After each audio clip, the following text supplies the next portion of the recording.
So here we have the Mercedes-Benz A180. I'm going to start off by showing you around the outside of the car, and then we'll hop in and run through some controls on the inside. From the outside you can see it's a 5-door car with alloy wheels.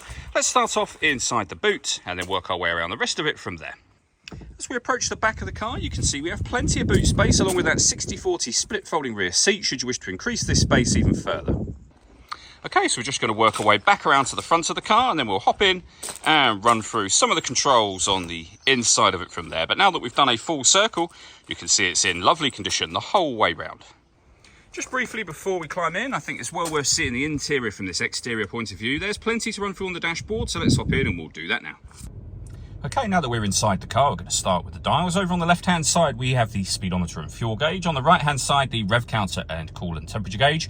And then in the centre, firstly, you can see the total miles for this car. They are 47,949. You can change that information using buttons on the steering wheel. You can, for example, have a digital readout for the speedometer displayed there should you wish to. Directly below that, it will show you what gear this car is in. It's an automatic, so of course we're in park at the moment. If we back out to the steering wheel, you'll see the minus and plus pedals. There so that you can change gear manually, up and down, of course, with this fully automatic gearbox, should you wish to do that. These are the buttons I was using to change that central information a moment ago, and then we have stereo and phone controls available as well. The main stereo screen is over in the center, just here. This is where you would access your AM and FM radio. It's also where you'll be able to listen to your own music in the car. As you can see, you can do that via Bluetooth audio. It's a CD player as well. There's plenty of ways to listen to your music. All of the movement I'm making on the screen at the moment is being done using this dial just here. I say at the moment because you can use, if you'd rather, the buttons on the actual unit just here. But using the dial, you push it down to select whatever you've highlighted. So for example, satellite navigation. As you can see, nice clear color display for the sat nav.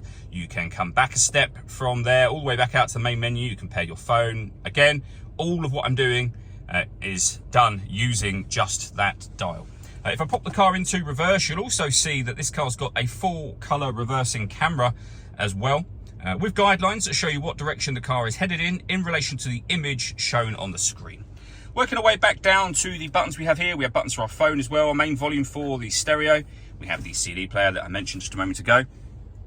We can turn off the stop and start. This car is designed to cut out when it's stationary in traffic to save you fuel. That button turns the system off. With our hazard warning lights, we can change the driving setup of the car. So you're able to put this vehicle into, and you can see the different modes on there and on here, but you can cycle through those with every push of the button. Your everyday driving mode would be the comfort one that you see just there.